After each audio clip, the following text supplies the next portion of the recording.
In a second. Yeah, LinkedIn did not work, but we are live on Facebook and YouTube, and this will be somewhere living forever and ever.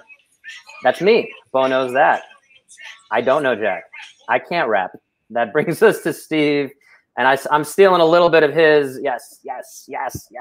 I'm stealing a little bit of his format with the music intro. I was on his webinar. He doesn't. You don't do podcasts, right? You never actually post them. No, it's all good. Webcast? I don't know. Webcast, whatever you want to call it. So yeah, I was on one of his a few months back.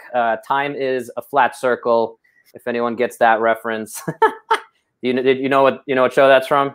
Fun trivia.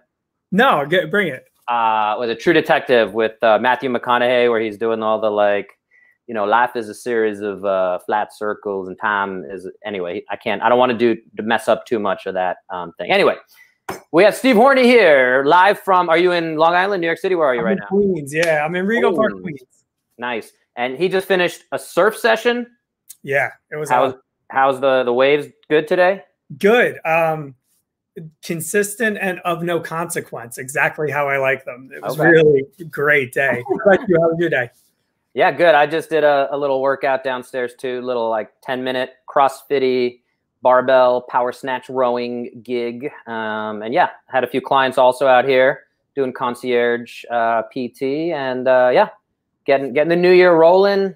Time with the wife, time with the puppy. We have some nice beach out here too, literally 3-4 minutes away, and I take the dog out there every morning, and we see all the surfers. I don't surf. I did it once in my life, and my nipples are still sore.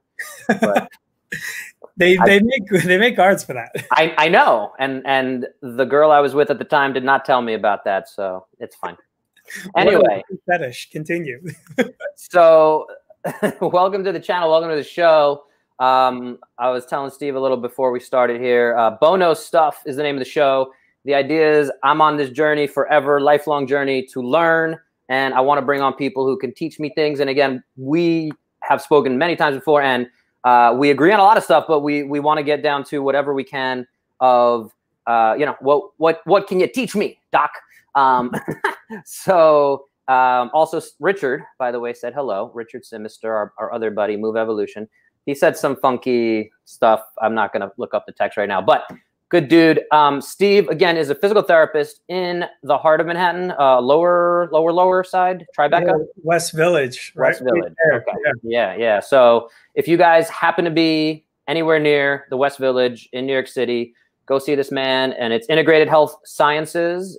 Yep. And check us out. It's IPT. Mm-hmm. That's the physical therapy division. Show the shirt, man. Show the shirt. Boom, right there. And if you walk by a gym and it says Gotham on the side, just walk right in. Okay. That's actually the very first CrossFit I went to, not yours, obviously, but it was CrossFit Gotham. Mm-hmm. Gotham CrossFit, which was up on Lexington, and I want to say 50th, in the basement of a church. I don't know if you ever knew that guy. But it was, and they only had classes at 5, 6, 7 a.m.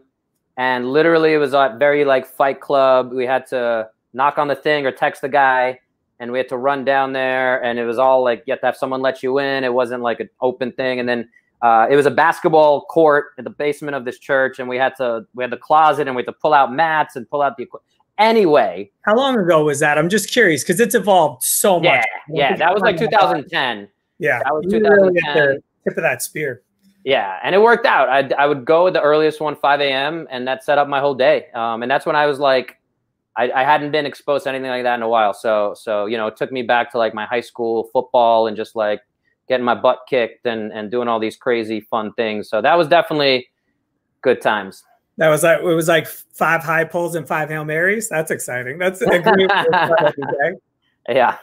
I felt a little warmer every time I walked in there, and a little heathenness burning on me. Anyway, bad joke. So Steve is a PT. We're going to focus in on what Steve's going to teach me about today, which is his 8, foundations of health. Okay. So we'll run through it, and I'll shout out the fact that if you go to his website, and it's that one on the shirt, ihealthsciences.com, you can download, he's coming up on version 7, but he just put out version 6.0 of the book, talking about all 8 bits of that, the foundations. My whole thing is I have 5 pillars of health, and we were just talking before how some of them are going to overlap and connect. I'll say mine 5 real quick, just so I win because I go first. I don't know. It's, you know, and like chess, the white goes first. I don't know. Sure. It's your show. So movement, which again will overlap how some of these connect. But my 5 are movement, rest and recreation, recovery, intake and nutrition, right? And then mindset and connection. So we're connecting here, and we'll go into your 8. And do you want to knock them out one at a time? I guess, is that the best way to do it? Yeah, I'll kind of give you a little bit of the history and then the genesis of it. It's a bit of a 2-part story. And then I'll kind of bust them out, just tell you what they are, and then we can have conversations about each one of them. And yeah, as we said right before we started, Steve was like, I can do, you know, 20 minutes to a couple hours on each one. So, and I'm sure I can too, but I want to dive into it. So yeah, tell us the 2-part story. Yeah. And that's really the thing is that I like to be incredibly efficient. My wife is an industrial engineer by trade. My father is an electrical engineer. I think it just kind of runs in my blood that I want to be as efficient as possible. And I appreciate others who appreciate efficiency. Yes. So with that being said, I felt like I was, and it's interesting because when I say environment, so real quick, they're digestion and diet, hydration, sleep, stress, exercise, environment, breathing, and connection. So that's your 8 right there. But the one that actually was really the genesis of it was actually environment, which we would say is physical environment, which is ergonomics. So ergonomics, I just felt like it was so important, but I never felt like taking the time during a session to talk to someone about it. I always just wanted to send them something, have them read it, because I knew that it was going to be, I think people become, we're all patterned humans, but people become resistant towards change. For whatever the reason is, I think most people are more resistant towards change. Most people are procrastinators. Like, there are just things that seem to be. It's our lizard brain, if we can, without being offensive. What'd you say? It's the lizard brain.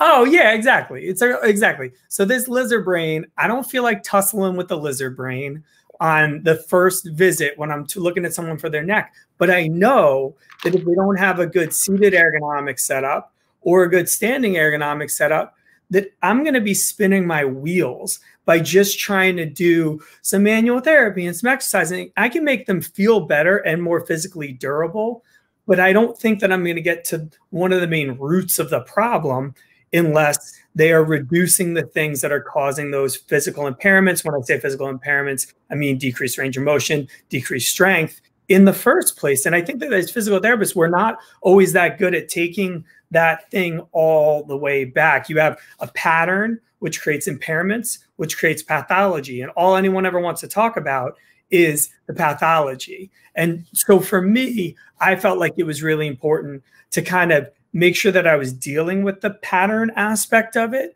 but just not in that first moment. Right. And it's funny, I'll jump in and say, I was actually listening to I think it's called the Movement podcast, the Gray Cook and the FMS guys. And they it stood out to me as I was driving in my car earlier, the very similar thing of people saying like, what's wrong with my knee is the wrong question, right? And it's, well, there's nothing wrong with your knee. Right. Your knee is actually doing the right thing by saying, ouch. And it's a matter of what's causing your knee to be angry. And so we need to figure that out. So and it's saying maybe stop running 5 miles a day on bad shoes or whatever it is. So yeah, I totally dig it. And I think I practiced that way, and I didn't have, this is the Bo knows, like, learning, hopefully. I don't have it in my 5. I'm trying to figure out how it fits into my 5, being selfish here, but it totally fits in, and it fits in, but I don't know like where it goes into my 5. So I don't know if I don't want to mess up and go from 5 to 6. You're messing me up, man, but I love it. I love it. Keep going.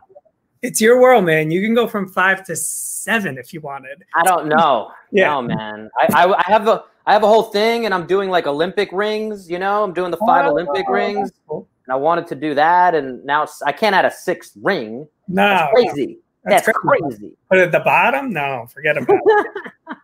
So that was really the first thing where it was something that I would originally would send to people before I had my own business. And then it was something that I wanted on our website so that that person knew how strongly I felt about it. And those sorts of things started to grow. So it was just ergonomics in the beginning. And then I'm like, you know what? I'm having to talk to people about like drinking water.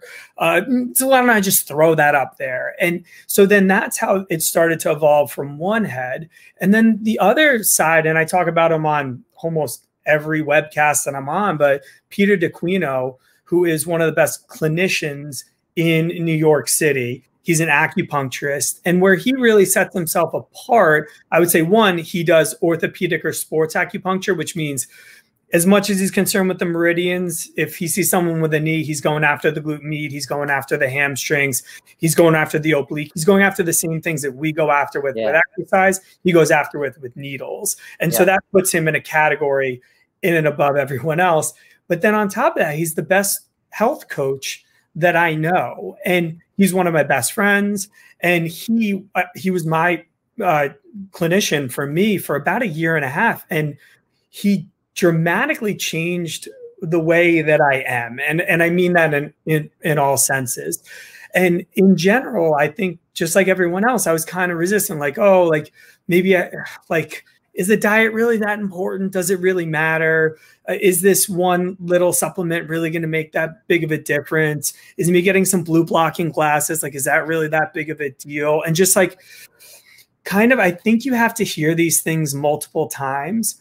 And I'm not saying every time that he told me about it, I did it. But if I look back for everything that I ended up doing, most of the things he had told me about in the first place, I maybe just had to hear it from someone else again. And maybe one more time where I was like, oh, you know what? All right, fine. Let me try this. And so that's where that holistic health or functional medicine interest started, because our kind of diagnosis model, as I was saying before, is pattern impairment pathology. So everyone wants to talk about their knee. The knee is the victim. You were born with a fine knee, but you know, maybe your hip is a little weak and maybe it's a little bit stiff, but you weren't born with a janky hip either. Right. So like, what's driving it? So that's kind of how we look. Yeah, if I can like, just for viewers, because again, you know, I don't know if everyone's going to be on the PT side, but I did want to share that, again, it's the pathoanatomical model, right? Is that's kind of what you're alluding to. So, you know, and to your other point, I think it bears repeating whatever the literature says of 7 times. It takes 7 times for it to like maybe finally click. Of like, oh, I should drink lemon in my water, or let me at least try that, or like you need somebody to kick you in the butt to do it. But the pathoanatomical model, and again, the insurance model in medicine, right? If you have health insurance and you go see a physical therapist and you want it to be covered by your insurance, we need to come up with a diagnosis. And so whatever that diagnosis is for the knee, chondromalacia or patellofemoral pain syndrome, or you know, whatever that pathology is, when the reality of it is, it might be your feet, your flat feet that we need to address. It might be your movement patterns. It might be your shoes. It might be your hips coming up, you know, up and down the chain as we go. So that's kind of my whatever connection to that whole thing. But yeah, and that's why I've also moved away from, and I don't know how much you guys work with insurance and things like that too. I'm curious about that, a little bit. Yeah, and again, it's tough to completely be cash-based, I think, these days, but it's possible. I know a lot of people doing it. I'm more or less 100% cash-based, and I do almost 100% of my work online right now. I still have people in person here and there, but I did want to say, again, the insurance model definitely has its problems. And again, then if it's knee pain, and what we're working on, you know, your breathing pattern, and we're working on all these environmental factors, what is really going on, and the insurance company won't pay for that, basically, right? And you can't document that, and all they're looking for is the pain went from, you know, a 0 out of 10, it went from a 7 to a 6 to a 5 to a 4 to a 3, you know, and it needs to follow a certain path for them to approve all those visits. So when the reality of it is, it might, again, if you don't do anything and you just stop running, it's going to get better, most likely. and then you start running again, and then you possibly make it worse. And we see this cycle all over again. And again, that's what led me out of that traditional model. And you know, I'll throw it back to you, but I just wanted to, I guess, give my color on that.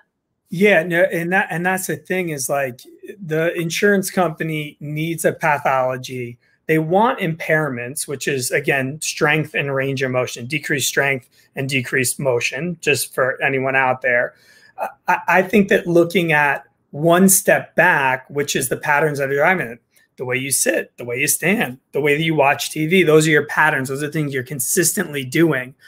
That ends up feeding into it, and that's never going to be talked about in the insurance model, and that's okay. And all of that actually sits on top of the biopsychosocial model. Like you're not just a hip, and you're not just a toe, and you're not just strength, and you're not just range of motion. You're so much more.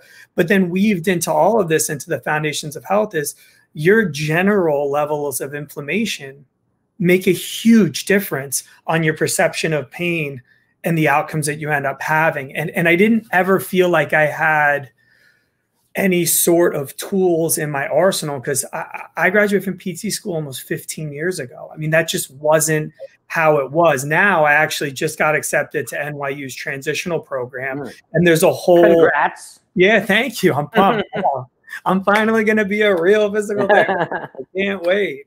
So either way, they have a whole other systems, which is genito-uro, metabolic, gastrointestinal, everything that's not a focus, not your neuro, not your cardio, not your musculoskeletal. And I really have my fingers crossed that that's going to cross into some of the functional or natural medicine world, because I think that it jives really well with a lot of physical therapists. It's a proactive model, meaning that it tries to get ahead of things. And it's an active model, meaning you have to do something. Whereas traditional Western medicine, I'm not picking on anyone in general. I think that we should pick on people. Yeah. No, if I go to a doctor, I'm expecting them to do something passive to me and give me a prescription. Yeah. Like, that's it. And I'm more joking about how I used to be. But that is a reactive and a passive system. Yeah. I like getting into, you'll say like ancestral health or functional medicine or nutritional health, however you want to kind of coin it. It is proactive and it is active. And physical therapy, when it's done right, is proactive and active. And that's why I think it jives with a lot of PTs. Well, yeah, and sorry, I'll jump in too of my passion around a lot of this. And again, my company being Fit Care, the idea is to be an alternative to healthcare. That if you chase your fitness, if we can put numbers around it, the stronger you are, the more we can look at your resting heart rate, you know, all these different things that we've seen in the literature to correlate to longevity and things like that. We do have this huge health problem. I don't know if you've seen or read Chris Kresser's book, Unconventional Medicine. Not, you know what? He's one of my biggest influences as far as podcasts. And then his books, if you take all of his free PDFs and put them together, oh my God. Yeah, he's an awesome resource. If you guys aren't familiar with him, Chris Kresser is Revolution Health Radio is his podcast. And What's Up Total Therapy Solution, physical therapy on the thing. But I was bringing up Chris Kresser, Unconventional Medicine, because the book is about, and it came out almost, I want to say a year and a half ago, well before COVID and everything, but he was talking about just the numbers of, you know, by 2030, the GDP of, you know, health costs are going to exceed GDP and all these problems with everything going on. And at the end of the day, one of the biggest things that, again, drives me is the fact that the traditional model is a symptom-based model. And it sounds like that's what we're talking about here on the same page of let's not chase symptoms, because we can make your knee feel better however you want. I had a new patient, an old friend of mine, but he's a new patient yesterday. And again, he's got some back pain going on and the usual stuff. I was like, we need to look at your head to toe, man. We need to look at your breathing. We need to look at, you know, he has flat feet, he has orthotics. So I said, okay, cool. I can make your, you know, hip pain feel a little better. But if we don't address all these other things, you know, it's going to come back. It's going to be a problem. We can't just address the symptoms. That's been my drive, and getting patients. And I'm only interested in working with patients who see that. And if they're just looking to get better, and again, I understand, like you said, the lizard brain kind of you know, a lot of folks just want to feel better. And I get it. You know, if you can take a pill or you can go to a chiropractor and get a little pop, walk out of there, feel better. Like, I get it, but it's going to come back. And every time it comes back, do you want to keep getting popped? You know, it's an interesting thing. So, and so it brings me to my next question, I guess. I don't know if you had more to that. Can I ask you this? You ready? You ready? And thank you. Our value is in bringing lifestyle management. Totally agree. TTS. Can I call you TTS? I know. I think I follow him on YouTube, but I can't remember, or I think it's a him. Anyway, the question I was going to ask is, where are these blurred lines? I'm not going into practice acts and legalities per se, but I know it's a little bit, it gets a little tricky because using the term health coach, lifestyle management, as we're saying in the comments here, have you had issues with that? Have you looked into that? I know, again, you know, do we need more? Do I need to go and get more certifications on top of, you know, however many years and however many different certifications I've had? You know, do I need to do that? Where do these blurred lines go? And chiropractors, for whatever it's worth, have been kind of going in this ambiguous thing where you see a lot of chiropractors and, oh, Tony Maritato. What's up, Tony? Where chiropractors, again, for so many years, again, they use the term doctor way before physical therapists ever did. And it became a marketing thing. And they also would sell, you know, these graphs where your spine is out by 2% this way. And again, it's very consumer facing, awesome. And they got into selling supplements. And again, this is the way I kind of, you know, grew up with chiropractors. And again, there's chiropractors I think are amazing clinicians that I would totally go to. So we don't want to start a professions war. But I guess the question is, yeah, where are these blurred lines? I should cue that song up if I had a better DJ. Where are these blurred lines of the professions that your experience has been, and are people questioning it, or yeah, what's yeah, and that's part of why I like having this ebook, and I like having the website, the way, like, our website is a mirror of the ebook, and I like having it there because in the ebook I send you to Chris Kresser's website, the podcast. I have an interview with Dr. Ruscio and Melissa Urban on gut health. I'm not pretending to be the expert. I'm just saying, here you go. Then to answer a couple of the other questions, Chris Kresser does have a health coaching program. Certification. And so you exactly adapt. And then they also have almost like a top you off. So the adapt is primarily for, I am coming from finance and I want to be a health coach. So it has a quite a base to it. Right. There's also more or less the adapt, but for the clinicians that I'm not exactly sure where it's at, but I'm on some of these mail lists. Right. But the health coaching program, the official one that starts from the ground up, is just got accredited by one of the more major health coaching associations that's out there. But the indication to me was that it's been a little bit of the wild, wild west. So I can just kind of like put that there. And then I can also say, like, I have my bachelor's in health science. Like, how would I not be considered able to coach people on the degree that I have? So I don't really get too caught up on the words. If I started to get pushback, I would probably reconsider it, being the fact that there are health coaching programs, and I never want to put down anyone who's gone through any of those. I also wouldn't want to minimize myself at the same time. I don't believe it's licensed in New York. So when that obviously happens, then it becomes a little bit of a different scenario. I'm a coach. We're talking about health. It seems like an okay term, but also, yeah, I mean, everything that I'm doing is to combat the standard American lifestyle. So if you say that is it lifestyle coach? Is that a term that's being used? Yeah. I mean, lifestyle management is what Tony in the comments threw out there. Yeah. And that's a great version of it.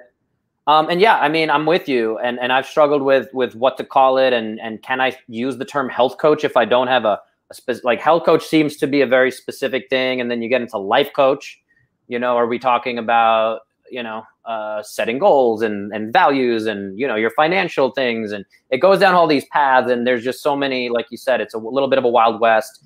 And it gets tricky. And at the end of the day, for me, when I work with folks, I end up giving I kind of frame it in, this is my experience with it.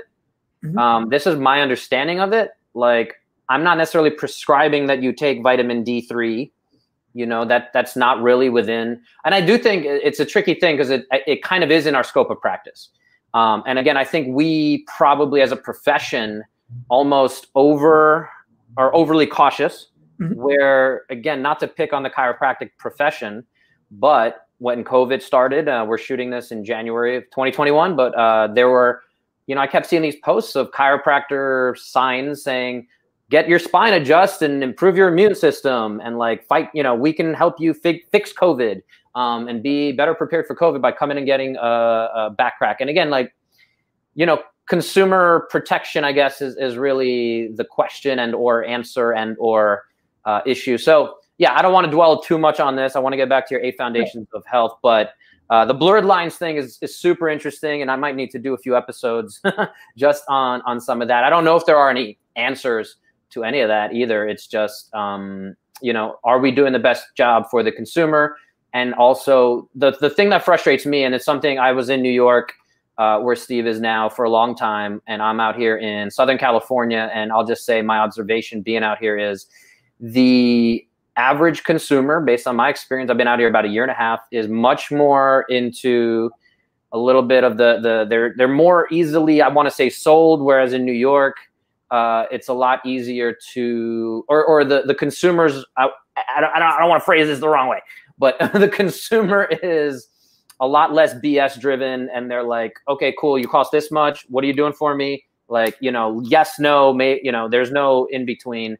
Out here, I feel like it's a lot more, oh, you have this cool new, like, you know, mitochondria supplement that might be, you know, and I'm willing to pay and try it out for $1,000, and you know, it's a little more, and I don't want to, yeah, again, it's all kind of the stereotypes I was, you know, that you see on the shows and things like that. And so it's been an interesting thing, and I don't want to dig myself into a further hole. So back to you, sir.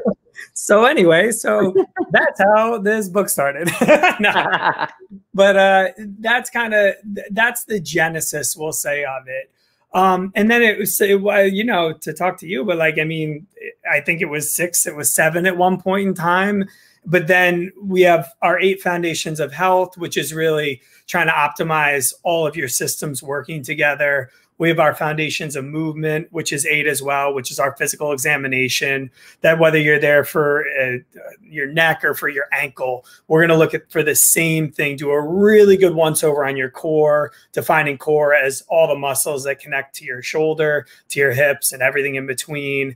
And then really look for the most common low-hanging fruit that we've seen in the last, I don't know, like 5,000 people, you know, and then exercise on top of that. So that's your core exercise, squat, hinge, lunge, push, pull, locomotion, rotation, kind of, again, the standard. And then performance is on top of that, which you kind of have to earn.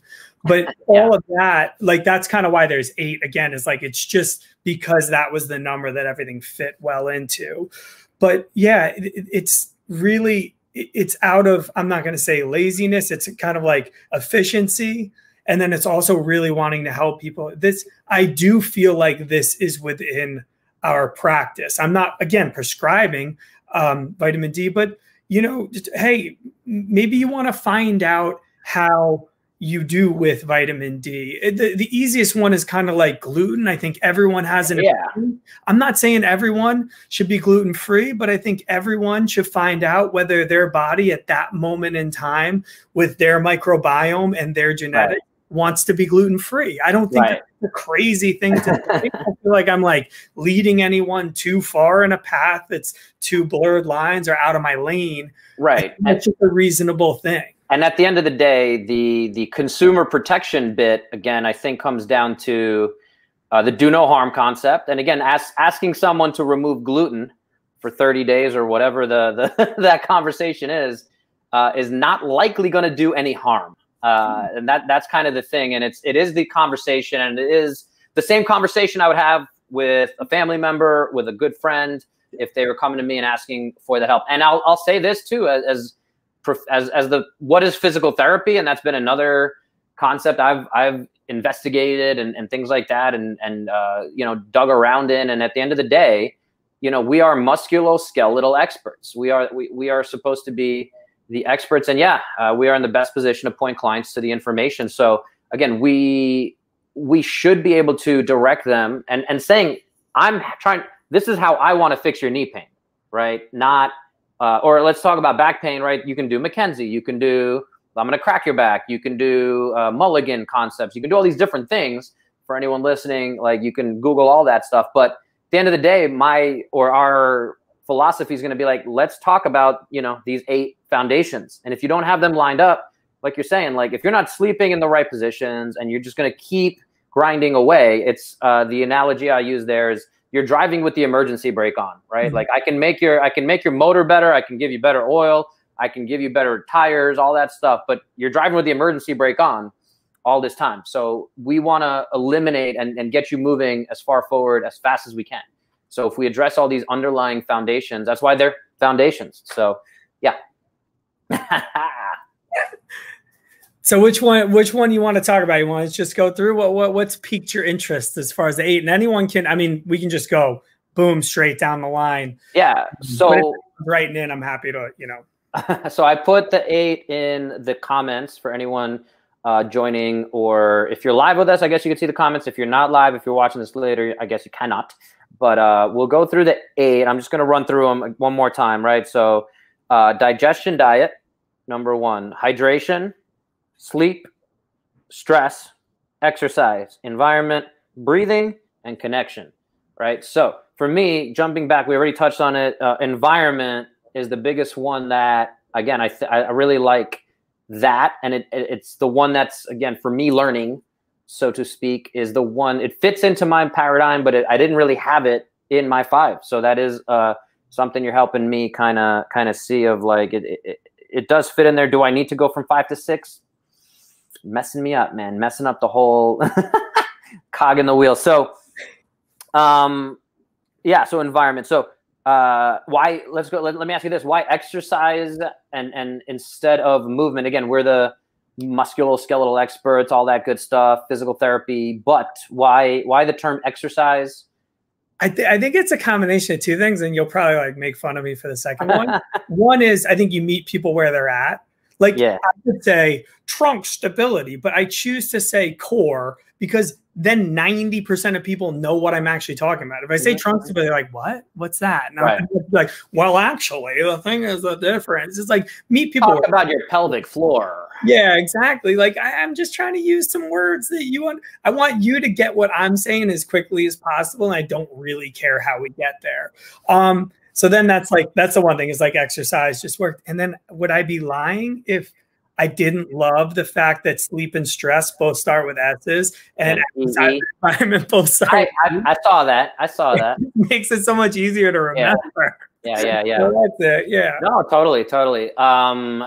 It's the same thing in CrossFit. There's the 10 general physical skills, and I remember it because of kind of the alphabetical order of it: accuracy, agility, balance, coordination, endurance, flexibility, strength, speed, power, stamina. Anyway, so it's easier SSS at the end there. Anyway, so yeah, exercise, I like it. Digestion and diet. So that's the first one. And do you have them listed just for any particular reason, priorities, or is it? Yeah, yes and no. So let's just start with digestion and diet, because originally it was actually hydration first, because I was like, ease of access. Like, if I'm going to talk to someone, I almost know that immediately when I say diet, which is what it used to be, and then it's got switched to digestion and diet, because frankly, that's the lens that we look through. Yeah. You just like, oh, what am I going to automatically just make them scared and have them not listen to the rest of the 7 by leading them with diet? So it was a real wrestling act as far as even just hydration, like hydration coming from fruits and vegetables. Right. It's a great way to get your hydration. But if you have someone who doesn't tolerate FODMAPs all that well, and for anyone who's not familiar with FODMAPs, that's fermentable saccharides is probably the easiest way to put it. So it's oleo, mono, and polysaccharides. And a lot of people who go on, you know, I'm doing a cleanse, end up fucking themselves up because they don't tolerate fermentable foods all that well. A lot of people go plant-based and end up fucking themselves up because they don't tolerate fermentable foods all that well. And so for me, yeah. I want to jump in back to our earlier point about protecting the consumer. And that's where, again, I don't know if as a profession we can, you know, justify this whole concept, but again, I think we as physical therapists tend to come from a more research-based place and be able to say, again, there's the fads that go out there and like cleanses. So 7-day cleanse, it's January, right? We just had New Year's, everyone's jumping on that.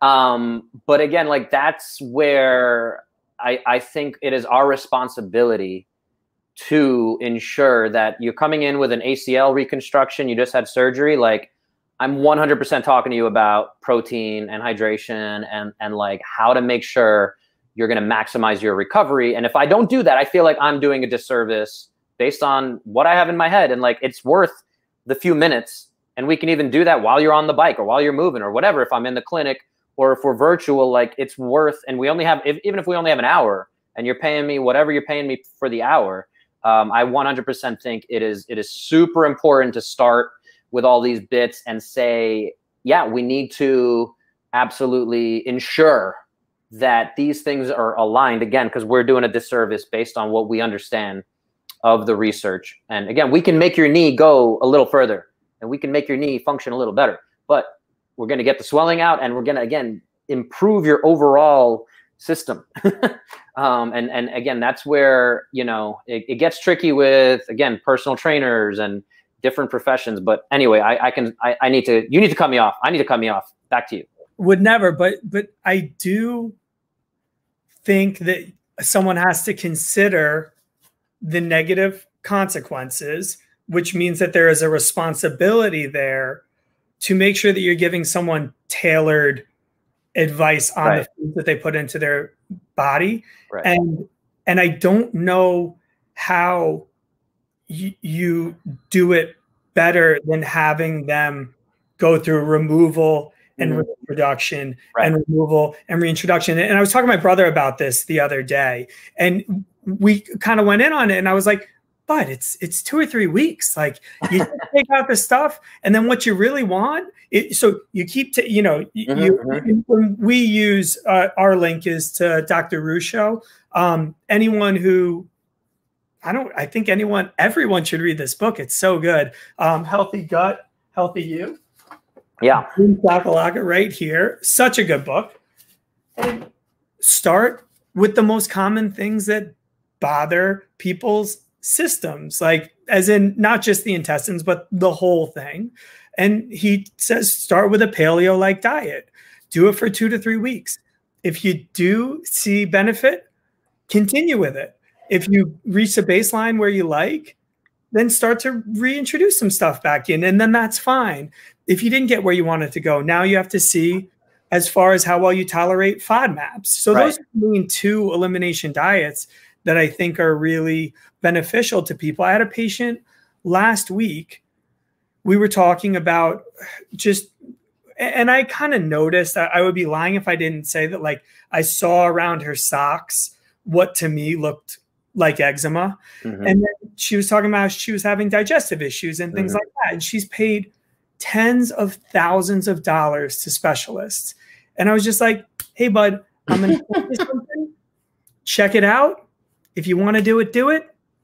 That's it. That is literally how the conversation went. Yeah. And I'm going to jump in for a sec to say, again, like that anecdote is 100% one of my biggest passion motivators of saving people money and saving people time and saving people frustration. Because again, I've seen it. I've gone through it myself. I've seen it from every which angle. I feel of let me save you the time. This is what I do. This is my passion. Like, you don't need to go through $10,000 of testing. You don't need to go through $1,000 of testing.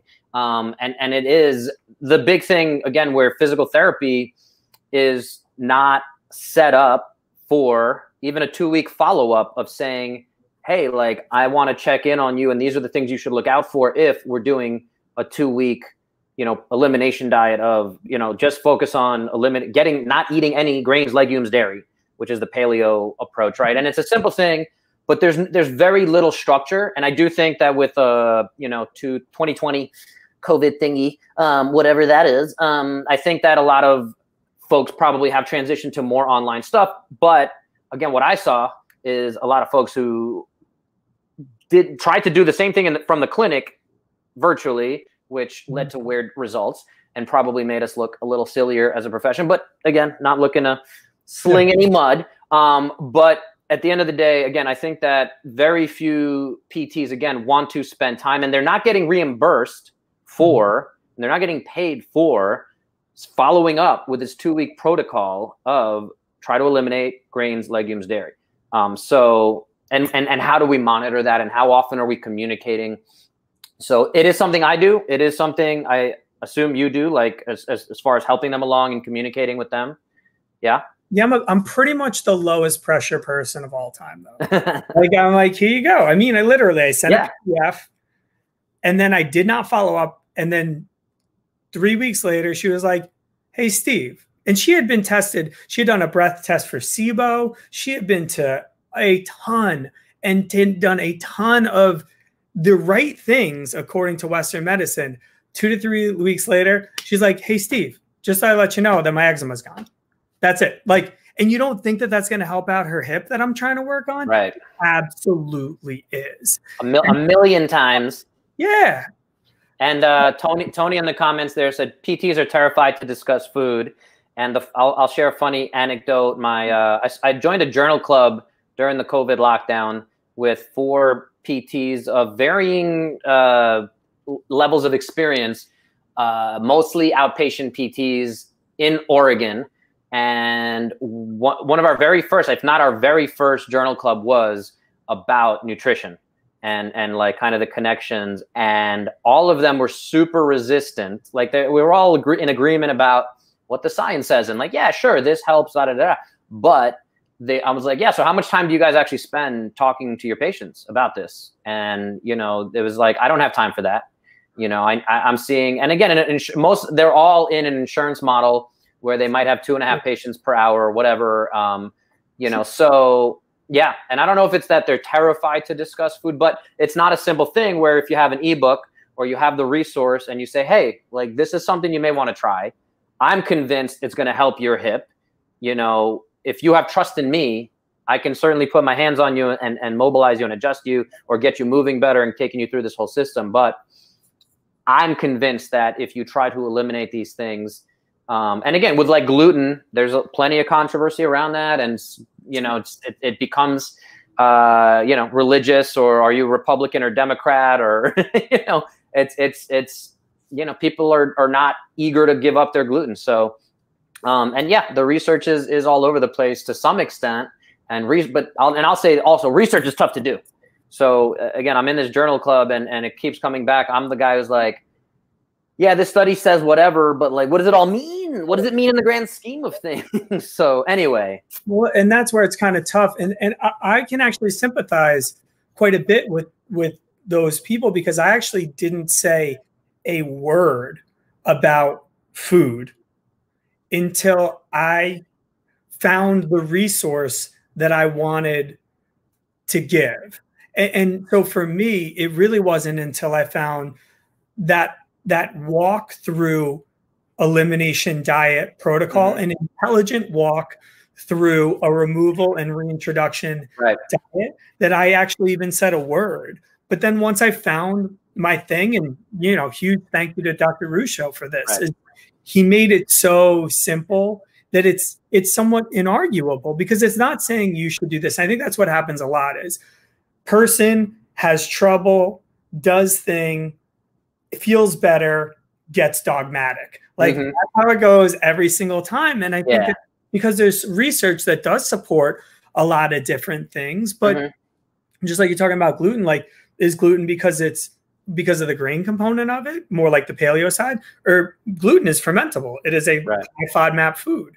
Is that what's screwing people up? Well, you know what? You don't have to. And gluten is different here in California than it is in New York, and then it is in Paris. Sourdough isn't the same thing as Wonder Bread. Like you wouldn't consider that it is. But the beauty of actually having people do the tests on themselves and treating it like an experiment, and not me being like, this is what you should do and this is what everyone should do, is it kind of becomes inarguable. You're either going to walk and say like, that didn't do anything, or you're going to say more likely, okay, I learned that I tolerate this, this, and this very well. And these three things tend to give me trouble. And that's all I want. It's the same thing as the way that I look at movement is I want you to be on board. I want it to be irrefutable evidence because we've done the experiment together and here's what we came up with together. So that's why digestion and diet is first, and then moves into hydration. Like I said, primarily, I think people should be trying to get their hydration from fruit and vegetable. I'm not saying that having filtered water is bad, but having that water in that natural state that it lives in, plants like aloe or like gel water. Yeah, because we're not getting our water from the minerals. I don't know if you've seen, and I'll direct folks to the Netflix show with Zac Efron. Have you heard of that? You saw that episode where they go to Paris. Yeah, the water bar. Yeah, I don't remember the water bar. No, but Paris has like the sommelier, the water. It's like this is the finest water from 1872. Yeah. Yeah. So that's a cool episode though. But the big point there is and the sommelier, the water sommelier, is basically saying like you should never drink, and like it's actually taking nutrients out of your body if you're drinking this kind of super filtered water. Obviously we want clean water, and that it's a luxury. It's a first world problem to have, right? But at the same time, we're not getting all the minerals and things like that. So I did want to circle back. Oh, you mentioned Dr. Ruscio as a resource, the book of the simplest, and I'm confident or whatever, you're familiar with Rob Wolf and his book. So yeah, a lot of folks I work with, I usually will direct them to Wired to Eat, his latest book. And that goes through, it's a follow-up to his original book, Paleo Solution, which is the basic. And I love his he literally uses this phrase, like, this is my sleazy car salesman spiel of, eliminate these three things for 30 days, see how you look, feel, and perform. And it's right to your point of like, and then start to reintroduce stuff and like, oh, okay, I had some hummus. It was okay. Oh, I had like a slice of pizza and like, oh, that did not sit well with me or whatever, however it works. But yeah, until you do it for yourself, it's hard to know. I will say, again, I do this with a lot of folks, and I always have these self-doubts as a clinician, and maybe you can fix that for me, is the N=1 concept or doing the experiments on yourself. There are certainly other factors going on. So, and it's hard to fully understand or simplify it to, again, like, we can go down to the FODMAPs, which is a little more complicated, but also I would say very necessary. And if we have a good guide and a simple guide, like you're talking about with the book, the Dr. Ruscio book, it makes it a little bit more confidence building. But yeah, for me, it's definitely sometimes I'm like, again, I get caught up in these blurred lines of like, well, I'm not like a medical doctor and you should be consulting with your, okay, we want to get you off cholesterol medication. Like, I'm not the one to say that. I can say like, that's one of my goals for you, but I'm not saying stop taking your cholesterol medication. We get into the legalese of all this. So anyway, my kind of thought with all that, again, is to say, I like the simplification of it. I like finding a process like Dr. Ruscio's book that allows us to simplify it. And again, not every client I've had is willing to even read or listen to the audiobook of Rob Wolf or whatever. So it is up to us to kind of simplify that, I think, and continue to guide folks in a better direction. And again, better is better, right? Like, to me, it's not, if they're willing to work with me, like, I'm going to keep guiding you towards better. And that's my catchphrase is get 1% better every day. So whatever we can do to that. So, so hydration being the next one. And yeah, totally you can be overhydrated. You can be, a lot of folks are underhydrated. What do you have a basic recommendation for hydration? No, not entirely.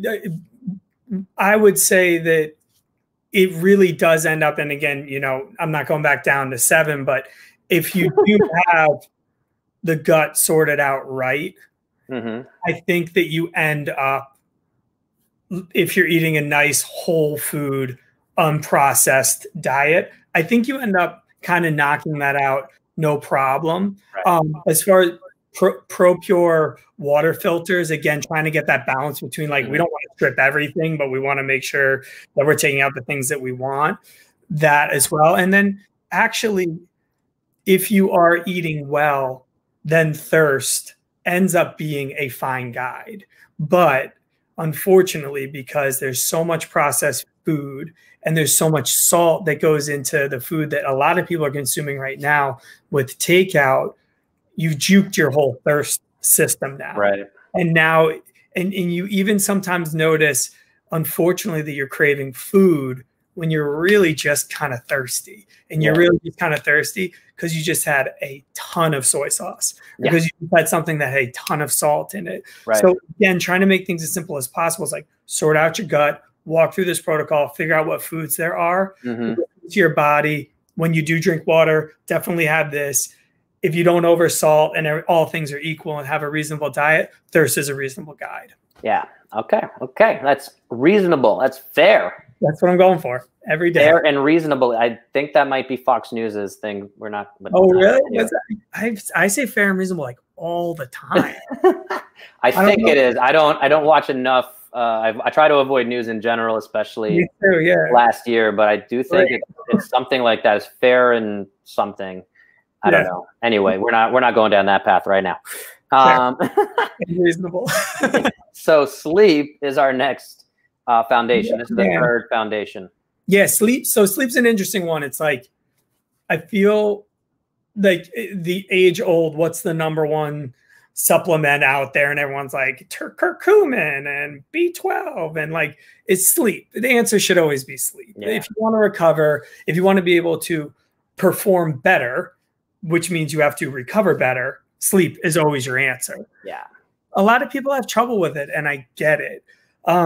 One of the bigger things that I think is worth kind of separating out into two different silos is, I think some people have trouble falling asleep, and I think some people have trouble staying asleep, and they can be for pretty different reasons. The falling asleep, I'm in airplane mode, and I used to be in airplane mode. Now I'm a straight up phone is off guy. I would say by like 9 o'clock, hopefully. Yeah.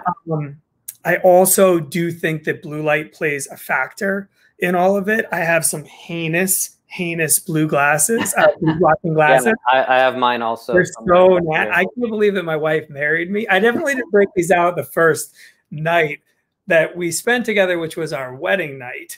So, you know, with that. And so I think that that's just really important. I think that wind down is something that a lot of people are missing. And even if it's just when I put these on, I have the exact same ones. They're hideous. Yeah. But they're so good. Consumer Reports mark these as the #1 actual blue blocking, because they'll take and do tests and say, oh, it says it blocks 70%, but it really only blocks 30%. Right. So these are my go-tos. Throw them on 9:30, 10, 10, 11, 2 or 3 hours before you're going to go to bed. And kind of that's where it lives. You can also play around with temperature with that sort of stuff. And I'm sure that's something that you feel comfortable talking about. Is there's kind of two camps. One is you can get into a bath that ends up transitioning to cool, and it will trick your body into it. Then you could also say that if you're in a warm bath or a warm shower, then the body's blood is going to go more towards the extremities, which is going to cool. Yeah. I've also heard someone recently say, like, wear warm socks so that the rest of your body balances out and cools. I think for me, and similar to, I'm not even going to bring up this other thought. I don't want to dilute it too much, but the thing for me is it's a nervous system trigger. And so this is why, like, another thing I talk about with sleep preparedness or preparation is do some foam rolling, do some lacrosse ball to the bottom of the foot, whatever, because it's calming down your nervous system. Yeah. And so the same thing with the heat, you know, hot, cold, whatever. At the end of the day, I run hot. My wife runs cold. So, you know, we need to put the heater on, and I'm like, I can't sleep. I'm sweating over here. I know some folks use the chili pad, which goes under the mattress. So you can go down all these different paths. But for me, it's still, I need to get my nervous system down. I need to undo and wind out of whatever the day has caused. And some ways to expedite that might be to, again, dig in and clean up like my pec, which is bone, you know, efficiency. Bonus. I don't know, but yeah, again, the hot cold thing, like obviously we haven't had too much of that out here, but New York City, you're in the West Village. My favorite was in the East Village, the Russian Turkish baths. You know, I used to, back when I lived in Manhattan, I used to go there twice a month. You literally go from a hot room to a cold room. And it just, like, to me, it just resets your nervous system so well, better than anything else. And, you know, that's going back, I want to say, thousands of years of just like inherent science of like, this is going to reset our nervous system. So yeah, and that's like a shout out to Jake Foley, you know, from Barbend and from Physique now.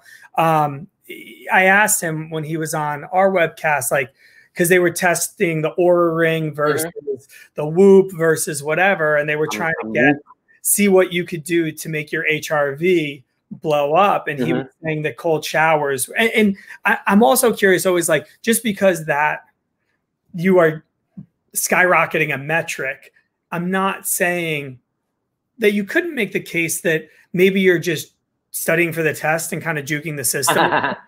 But either way, it does have a profound effect on your vagal tone, on your parasympathetic system. You know, anyone who's listening, your two nervous systems is one, your autonomic, meaning the one that you don't have control over. Like when I go like this is my voluntary nervous system.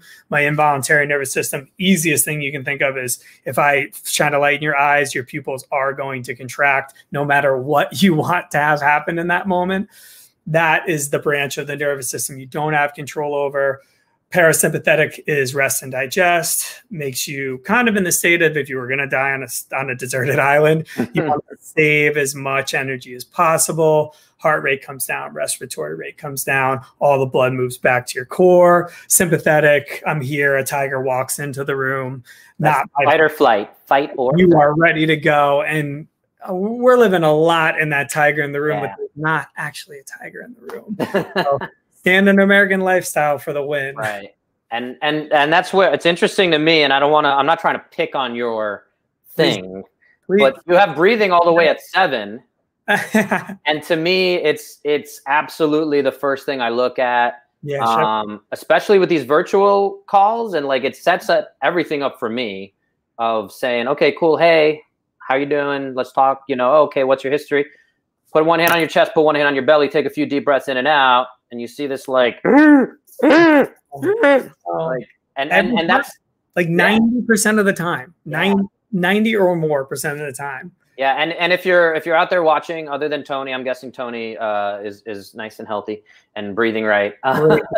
Tony. But if you're watching this, again, I challenge you. And again, I post this stuff all the time, but put one hand on your chest, one hand on your belly, standing here, and take those deep breaths in and out. And can you get, you know, the trick is I don't tell them what I'm looking for at first, right? But we can see that all these upper muscles breathing, they are backup muscles, secondary and tertiary muscles. But for me, again, like I've had back pain for and like, okay, cool. I noticed you're breathing like this. You know, we can go through this whole 21-point check and do all the primal movement patterns and, you know, this one girl, again, I'm thinking of recently, she was doing a 10,000 burpees for the month challenge or over whatever period of time. She's like, maybe that's what's causing it. I'm like, maybe, but let's do this assessment. Let's do the head to toe thing. And like, yeah, your emergency brake is your breathing. Like, and I told, you know, I just worked with her and she's already like doing high level stuff.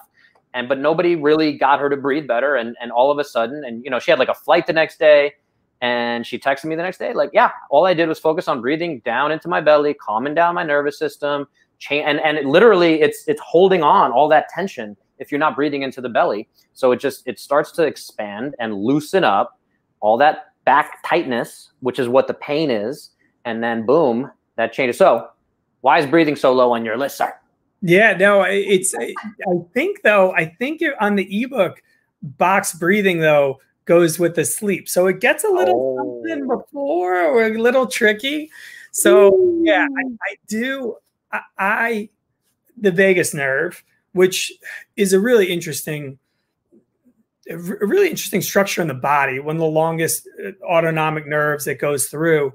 But it is so kind of cool to think that when you're diaphragmatically breathing, that you're gently just stroking that nerve. Like, I don't feel that sound like too much of a hippie. I mean, that is literally what's happening. Your diaphragm's going like this every time. And to me, once I started thinking about the breathing in that way, I just thought that, I'm more like a engineer, like a mechanic kind of person first, and then like hippie kind of second. And to me, it very much appealed to that mechanic. Like, oh my God, yeah, you definitely are just stroking that nerve. That's a major component of the parasympathetic, or that calming down nervous system. And if you're breathing up, you're just not doing it. Right. And you're also, again, like just the simple, you're taking 23,000 breaths a day. Yeah. And so if you continue to breathe up here, you're making all these muscles tighter, which is, again, why so many people are so tight. And again, there's so many environmental factors to your other foundation. And again, if you're breathing into the belly, or you're not breathing into the belly, the only people I see that really breathe well are either someone who's listened to this podcast and had this pointed out or whatever, or performers, which is actually how I learned it back in my high school, Brooklyn Tech. Our football coach was also the chorus teacher. So, he's trying to improve our performance. And ironically, we were the Brooklyn Tech Engineers, our team nickname. So to your engineering point, both of my parents were also engineers back in Mother Russia. And anyway, but the interesting thing there, again, is that if you're breathing into the belly, right, you're starting to physiologically you're letting a lot of that tightness go, along with the vagus nerve, which is, again, like a little more complex, a little bit more involved, totally going on. But for most people, for me, it's just getting them to understand that, like, those muscles are just holding on tight and they're not breathing. And what I was going to say is, again, most women don't want to stick out their belly and look pregnant and look. Oh, man, I'm from Jersey, man. Yeah, no one wants to do that. But the reality of it is, like, we gotta stick out the belly, and that's the right way to breathe. You don't have to walk around doing that, but yeah. Yeah, no, totally. Yeah. The only other subset of people that might walk into your office that are breathing right is babies. But we tend to lose that. So then moving on to people who have trouble staying asleep, visualization meditation is really special. And I think meditation is really special. And we can talk about that with stress. But in general, the hardware that you use in your brain, the parts that light up in your brain when you're imagining something, when you're doing a visualization meditation, and when you're dreaming, are pretty much the same things. Right. So it's like you're practicing dreaming during the day, and that can help some people stay asleep longer. And it's kind of a little hack that I think not a lot of people talk about, but why not? It's the same machinery. Why not just practice it during the day so it's easier for you at night? Yeah. And I was listening to another podcast, Adapt. Have you ever listened to that one? Aaron Alexander. He's actually out here in Santa Monica. Oh, cool. Pretty close to me. I like his systems he has in place, but he brings up a lot of kind of ancestral movement, primal stuff. But again, another podcast that stood out to me yesterday, I think I listened to, our ancestry, right, is to sit on the ground, be around a campfire, telling stories to your last foundation, connectivity, but also that imagination where, like, we didn't have TV. So it's easy to shut our brain off now. But back in the day, even not even 100 years ago, you had to kind of, tell stories and use your imagination. Read books. That's the biggest thing. If you want a kind of a perfect brain food, it's really reading. You have to focus on what you're looking at. Your attention's obviously going to go away. You have to bring it back. And then you're visualizing the whole time. You're making up this character in your mind, and you're seeing what they're doing. You're seeing this person in the front of the class, and you're reading that they get flushed, and you're picturing their cheeks go flush. And it just doesn't happen as much nowadays. And I get that, but it is like this. It's almost like, for as far as what's the #1 recovery tool for your body, I would say sleep. The #1 recovery tool for your brain is reading. Yeah. And so then, and you already touched on this, the last thing is, the temperature. I have a cooler unit, which is the chili pad. Phenomenal. Juke that stat, throw in an eye mask, throw in some earplugs, really try and make it as non-offensive in that room as possible. And I think you stand a better chance. Again, that's just staying asleep. Right. So, Right. We're a little over an hour. I don't know how you are on time. I got nothing to do. We can come back and do a part 2. It's totally up to you. You know your listeners better than I. I'm just starting out. Other than Tony on here, I don't have a lot of listeners, so it's fine. The five people can't be wrong. The 5 listeners that yeah. Let's keep going if you got time, man. I'm enjoying it. We'll see what happens. If we go for 4 hours, we'll get Joe Rogan on it, and Yeah, exactly. It works for him. So we're finishing up sleep. We're going to stress, and again, like, not to keep going back and forth comparing it to mine, but again, for me, it's that rest and recovery all. And the way I formulated this a while ago, and this, I want to say this was in like 2012 or 11. I got to go to Iceland and do a talk for a buddy through like CrossFit, and I did a talk for them. I didn't go there just for that, but I happened to be in Iceland, went up for the trip, and like they invited me to come talk. And I kind of broke it down, and I still like this concept of like, we have these inputs and we have this output. So input being, all including what we're eating and including what we're kind of taking in books or stress levels, and then output just being that exercise or whatever you're putting out into the world. Even again, mindset, energy. If you're complaining, that's like negative points, and things like that. So input, output was the real simple kind of way I had originally structured that. And obviously these are all kind of expansions on that.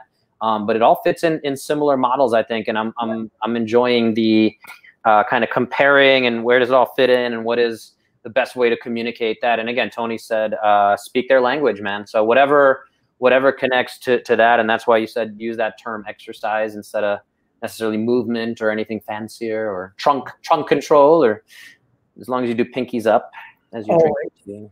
Anyway, so we got stress. Tell me about stress.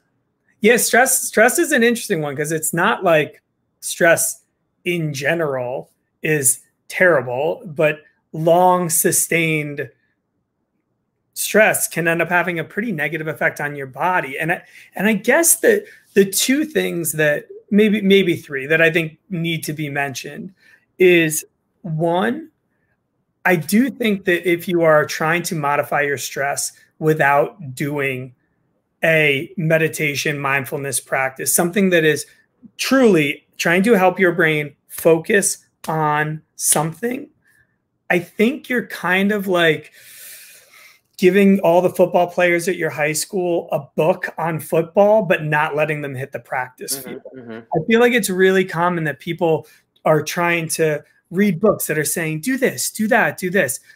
But if in that book, it doesn't say, hey, you need to take 10 to 20 minutes every day, whether it's you're focusing on a breath, focusing on a noting technique, focusing on a visualization, doing something. And I think the misconception is that meditation is just sitting there and just kind of letting your mind be and just breathing.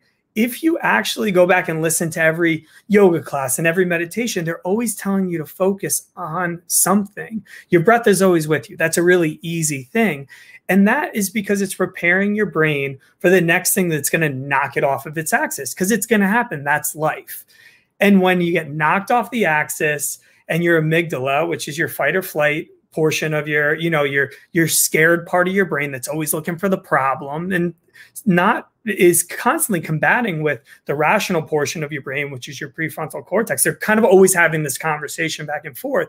When something happens that knocks you off your axis, your amygdala charges up, you're more or less practicing patience. And in that moment, you're trying to be patient enough to ride it out to when you come back down to your baseline. And I hadn't always heard it described that way. And that's kind of my own take on the education and the nature of mind that Headspace gives you.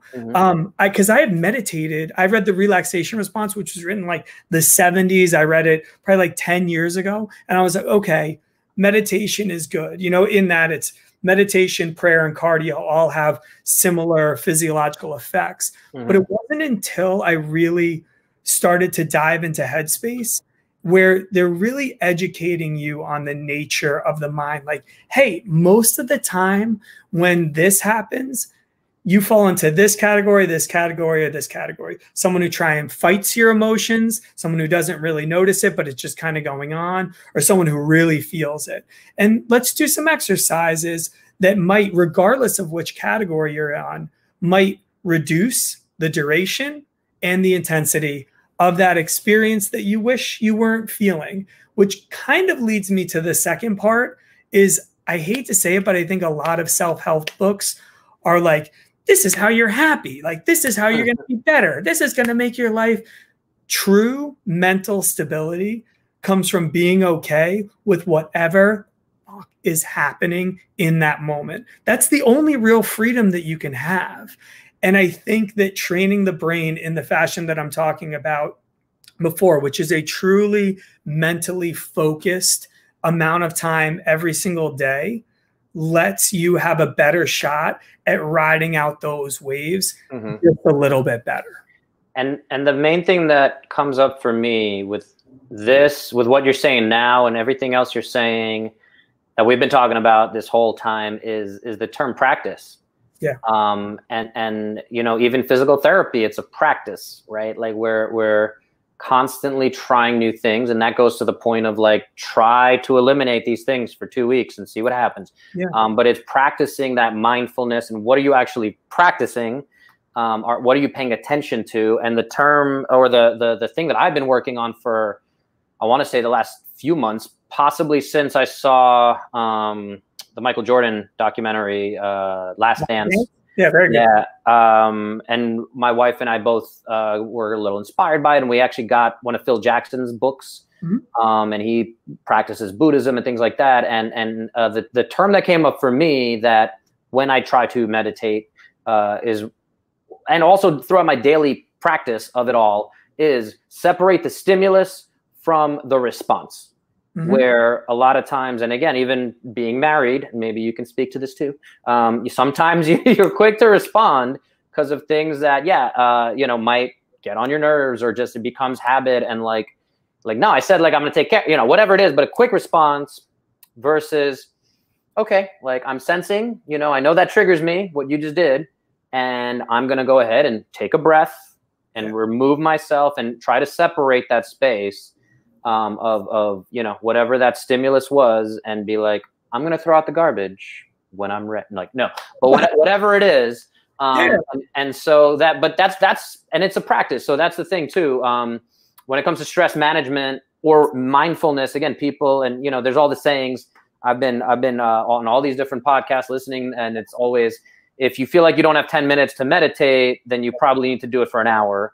Exactly. But it's practicing that. It's having the guide, again, to the point of Dr. Ruscio's book about nutrition, or Steve Horney being like, hey, here's what we're going to try, and I'm going to help guide you with it. Like, I'm going to hold your hand with it. But yeah, when it comes to mindfulness, it's very frustrating to try to meditate, and you're like, what am I doing here? Like, my mind keeps racing, and it's like, well, what do I do? And if you have that guide, if you're doing it in yoga and you can focus on your breath, things like that, and you have somebody there at the front of the class or whatever, or now virtually on Zoom or whatever, you're able to really focus in on all that. And that's great. But it's how are you doing that internally? How are you building those systems in place? Same thing with the breathing. I can show you how to breathe better right now, right? But how do I know you're doing that throughout the day in your 23,000 breaths? How do we start to change that nervous system when you're cut off in traffic or whatever? Okay, cool. I'm gonna breathe now, because that's what I know is gonna get my vagus nerve to calm everything down. And instead of trying to, you know, start yelling at this guy, it's gonna just remove me from that situation. Like, doesn't affect me. It's good. Whatever hippy dippy thing you want to tell us. Well, and that's the thing. So I think you're touching on kind of two things, and I'm going to throw one in to close out this portion of it. But you're really talking about awareness, which you can only really have awareness if you have that little bit of an ability to focus and draw yourself out. Like, that's one of the main goals of meditation, is that you just have, and that's why Headspace, I think, is really cleverly named. If you do practice this, you can get this far away from your emotions and see them for what they are. Oh, hey, every time I'm stuck in traffic, I get mad about my job. Well, if it's every time you get stuck in traffic, you get mad about your job, then it's probably more the traffic. And I'm not saying your job couldn't be better, but be aware of what's going on. Every time I drink coffee, a Starbucks coffee, I end up thinking that I'm getting COVID. Like, you should be kind of aware of that. Yeah. But what you're talking about is really a difference between meditation and mindfulness. Meditation is the practice or the exercise. It's like doing the Stairmaster, but going up your stairs in your sixth floor walk up is the mindfulness. That's applying it to that moment, to that day, to the thing that exists in your life. And that's where I think a lot of people don't make that carryover. Right. Or they just read books about mindfulness, but you can't do it if you don't practice it. Right. This world is not conducive to mindfulness. The standard American lifestyle is not conducive to mindfulness. So you have to carve out and almost get ancestral just a little bit. So yeah, totally. And yeah, that's one thing I do with a lot of my clients. I try to talk about the intention of this exercise. So if I'm sending folks workouts, which is the next foundation, but if I'm sending them workouts, it's, you know, I want you to think about how you're positioning and record it and start to connect to, do you feel your back starting to round on this, you know, Romanian deadlift or whatever? But understanding that that's where you're in your safe space, you start to build confidence, then we can go a little further over time, and then we can load it more, blah, blah, blah. But it's that intention of, why am I doing this? Like, oh, I just need to get my heart rate up. And so like, totally for me, sorry if I'm going on a crazy tangent here, but the thing that comes up is burpees, right? Falling down on the ground, getting back up. There's different versions of it, but it's interesting in the strength and conditioning space, in the health and fitness space, you get a lot of critics of burpees. And for me, it's just, it's an easy way to get your heart rate up and to do a functional thing. Again, you know, they don't have to be the hallmark of your whole fitness. And there are ways to have better intention. And if we're saying, hey, we just need to get your heart rate here, and we're doing this for whatever reason. But again, a burpee can be a very functional thing. And again, if we have the intention of, why am I doing 1,000 burpees? You know, is it for just to say I did it? And again, for some people, it is just get up, get down, do it again. And it's a simple thing that can be accomplished. And we can really look at, you know, how well are you moving versus somebody might not be ready to run for 12 minutes and do a proper Cooper test, which might be the way the research tells us we need to really look at it. And like you know, and so there are ways to balance it out. But what's the intention? That's kind of where we came from.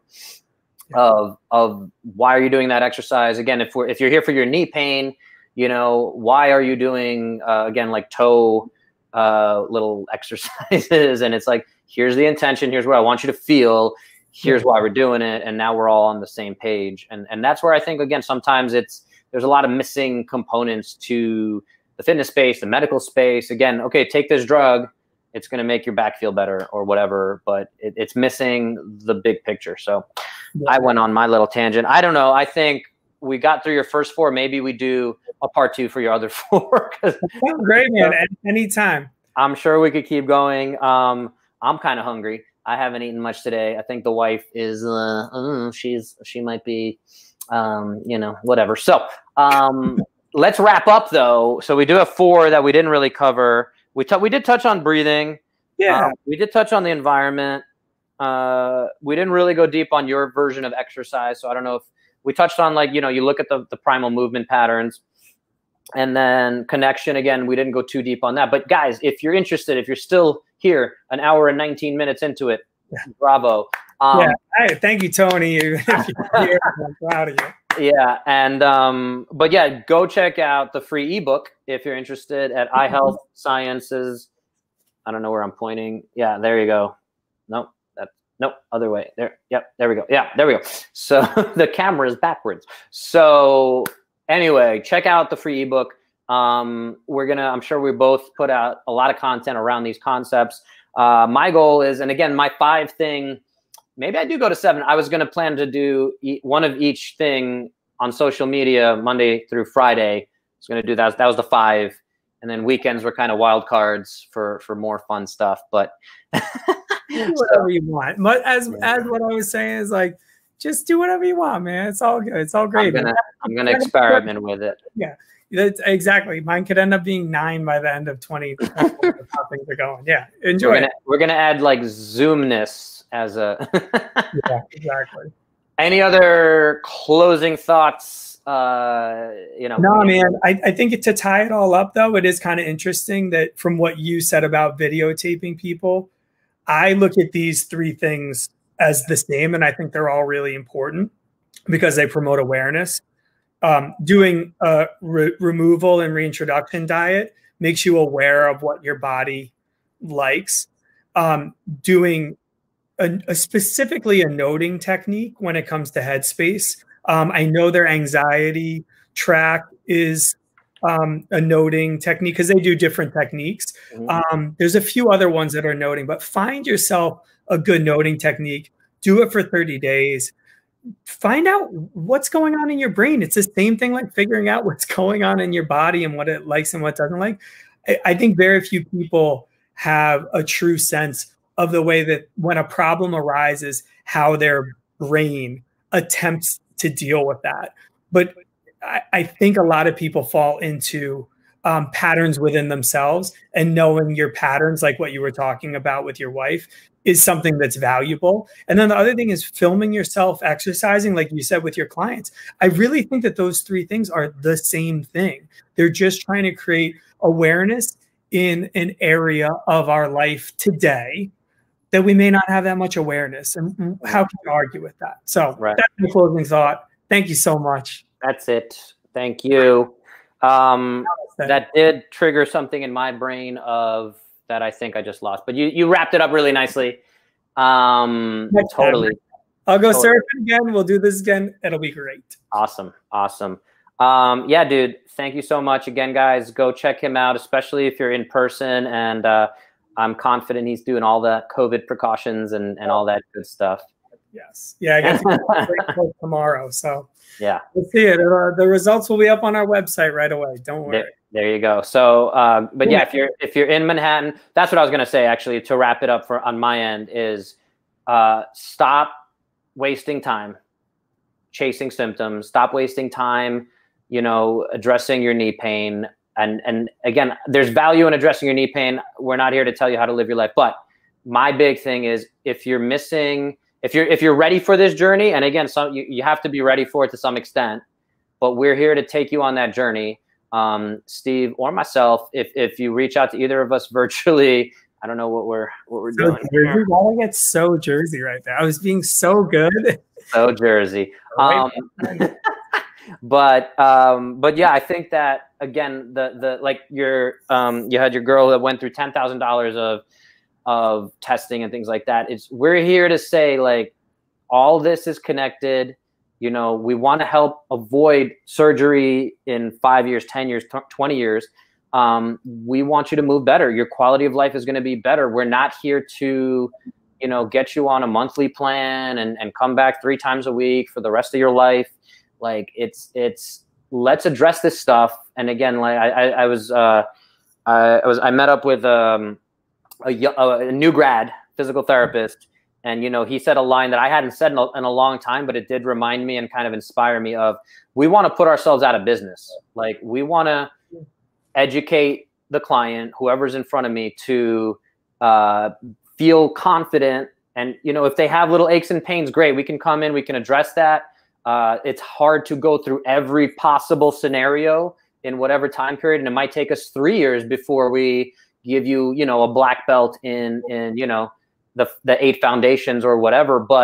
And it takes a lot of experimenting. So if you're not willing to try all these things out, like you said, was it your brother-in-law or your brother that didn't want to do the 2 Oh, yeah, my brother, but now he was actually kind of like, oh, so wait, I actually end up maybe getting some of those back. I'm like, yeah, like, fix if you end up changing your microbiome, it's different now, and things and that's all good. Yeah, we changed for sure. And like, again, the other thing that always brings up for me, and I know we kind of were wrapping up, but I'm sure we can keep going and triggering more and more conversations, but is, you know, like Indian food, right, as an example, or Mexican food, or whatever food comes up, and we end up being like, oh, that always leads to some bad stuff going on in my gut.